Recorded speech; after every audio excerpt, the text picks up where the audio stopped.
প্রিয় শিক্ষার্থী, এখন আমি আলোচনা করব অবজেক্ট ছোট এবং বড় করে দেখানো, কিভাবে কোনো একটা অবজেক্টকে ছোট করতে হয় এবং বড় করতে হয়। এর মাধ্যমে আমরা কিছু টুল ইউজ করতে পারি, আবার কিছু শর্টকাট টেকনিকও ইউজ করতে পারি। যেমন অবজেক্ট তৈরির জন্য অনেক সময় অনেক সূক্ষ্ম কাজ করতে হয়। জুম ইন এবং জুম আউট থেকে জুম টুলের মাধ্যমে আমরা এটাকে বড় ছোট করতে পারি। তোমাদের বইতে দেখানো আছে এই একটা টুল, সেটার সঙ্গে আমি একটু পরিচয় করিয়ে দিব। তো আমরা এই মুহূর্তে যাচ্ছি সফটওয়্যারে।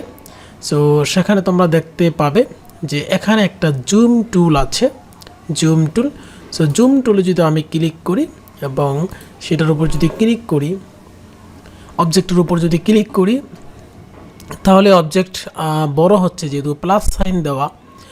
আবার যদি অল্টার বাটনটাকে ধরে রাখি এবং ক্লিক করি, তাহলে যেহেতু মাইনাস সাইন দেওয়া, সেটা ছোট হতে থাকে। আবার অল্টার বাটনটাকে যদি ছেড়ে দিই, নর্মালি যদি মাঝখানে ক্লিক করি, তাহলে সেটা বড় হতে থাকে। তোমাদের বইতে সেটা বলা ছিল জুম ইন এবং জুম আউটের ব্যাপারটা।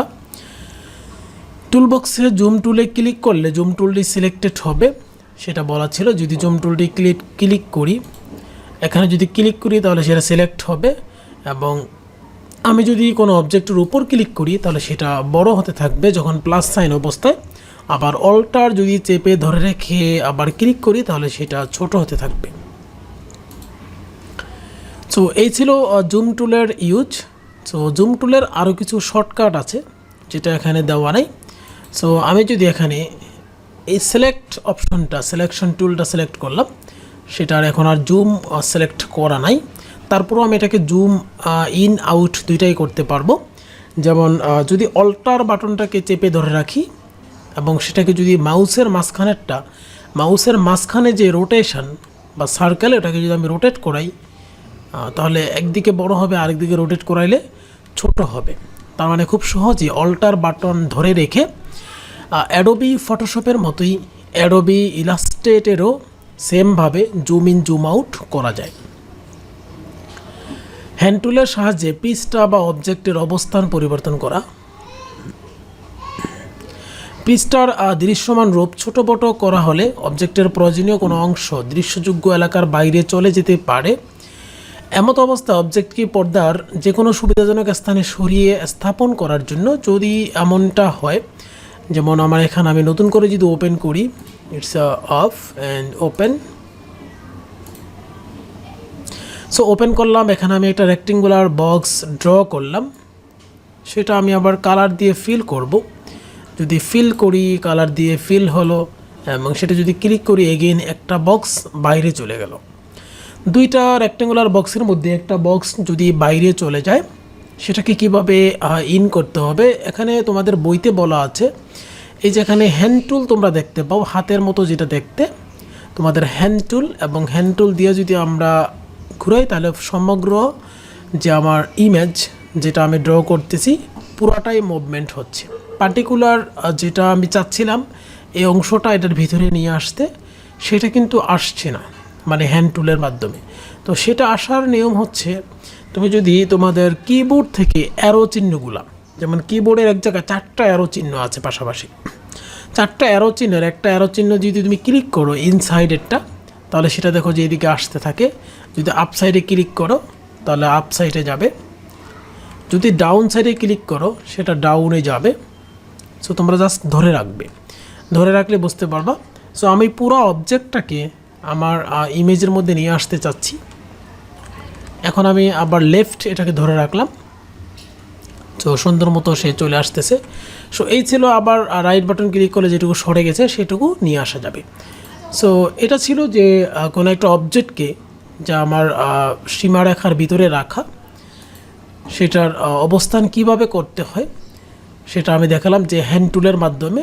সাথে হ্যান্ড টুলের মাধ্যমে আসলে পুরো অবজেক্টটাকে বিভিন্ন দিকে মুভ করানো যায় খুব সহজে। Just click on hand tool and click on your object, and যদি মাউস মুভ করো, তাহলে পুরো অবজেক্টটাও মুভ হবে। সো আমি আমার পজিশন মতো এটাকে বসাইতে পারবো অবজেক্টকে। সো এটা ছিল। আর ইন্টারনাল কোনো যদি অবজেক্টকে আমি আমার এই মেইন রেখার মধ্যে নিয়ে আসতে চাই, বাউন্ডারির মধ্যে, তাহলে আমি অবশ্যই আমাকে অ্যারো চিহ্নগুলো ইউজ করতে হবে। অবজেক্টের অবলোকন পরিবেশ, যে আমি অবজেক্টকে কেমনভাবে দেখতে চাই। এখন আমি তার কালার সহ বর্ডার সহ দেখতে পাচ্ছি। এটার আসলে বর্ডার দেখতে পাচ্ছি না নিচেরটার। এটাকে যদি আমি স্ট্রাইকটা একটু বাড়ায় দিই, স্ট্রোক যেটা একটু বাড়ায় দিব, এবং সেটার তখন বর্ডার লাইন এটা বোঝা যাচ্ছে, এটারও স্ট্রোকটা একটু বাড়িয়ে দিব, সেটার যদি বর্ডার লাইন একটু ভালো বোঝা যায়।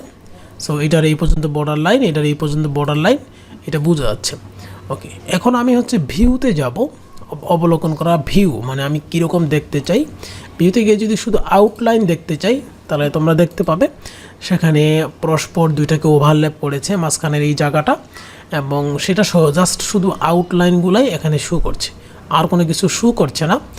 তো ভিউতে গিয়ে যদি আমি পিক্সেল প্রিভিউতে যাই, তাহলে আবার ওরকমভাবেই চলে আসবে যেটা আমরা দেখতে চেয়েছিলাম, ওভার প্রিন্ট প্রিভিউ, সেটাও এই স্টাইলে দেখা যাচ্ছে। সো এভাবে করে আমরা এই যে এখানেও জুম ইন জুম আউট আছে, আমি চাইলে জুম ইন জুম আউট করতে পারি, এখান থেকেও zoom in zoom out. So এখানে তোমরা বিভিন্ন জিনিস করে দেখতে পারো, যদি তোমাদের বইতে আলোচনা করে থাকে তাহলে সেই ক্ষেত্রে তোমরা দেখতে পারো বিভিন্ন জিনিস দিয়ে। সো শুধু আউটলাইন মোডে পরিবেশটার কথা দেখানো বলা আছে, সো আমি দেখালাম আউটলাইনে, এবং সেখানে বলা ছিল pixel preview, preview, over print preview, এই অংশটা আমি দেখিয়েছি। সো আশা করি তোমাদের মেমোরিতে থেকে যাবে। তারপরে আছে অবজেক্ট তৈরি করা, যে আমি যদি নতুন কোনো অবজেক্ট তৈরি করতে চাই, সেখানে ধরো এখানে আমি রেক্টেঙ্গুলার অবজেক্ট তৈরি করেছি, এখন আমি চাচ্ছি যে কোনো এলিপ্টিক্যাল কোনো কিছু তৈরি করা। সো এই একটা অবজেক্ট তৈরি করতে পারলাম। পলিগোনাল তৈরি করা, আমি পলিগোনাল কোনো একটা অবজেক্ট তৈরি করলাম। আবার যদি চাই স্টার টুল, মানে কোনো একটা স্টার তৈরি করা, তাহলে আমি এরকম একটা স্টার তৈরি করার অপশন খুঁজে পেলাম। সো এখান থেকে কতগুলো অপশন আছে, 6টা অপশন আছে। ফ্লেয়ার টুল, আমি এর মাধ্যমে এরকম কোনো অপশন খুঁজে পেলাম। সো খুব সুন্দরভাবে, মানে এটাকে আমরা আগেও বলেছি, এটা হচ্ছে একটা এমন একটা জিনিস যেখান দিয়ে ইচ্ছা মতো ছবি ড্র করা যায়, মানে আঁকাঝোঁকা করা যায়। আমি কেমন চাচ্ছি, কীরকম চাচ্ছি, সেটাই যে ফ্লেয়ার আবার দেখালো, যে খুব সুন্দরভাবে, মানে কতগুলো ডিজাইন মানে খুব অটোমেটিকভাবে চলে আসছে। সো আশা করি তোমাদের ভালো লাগবে এই লেকচারের মাধ্যমে।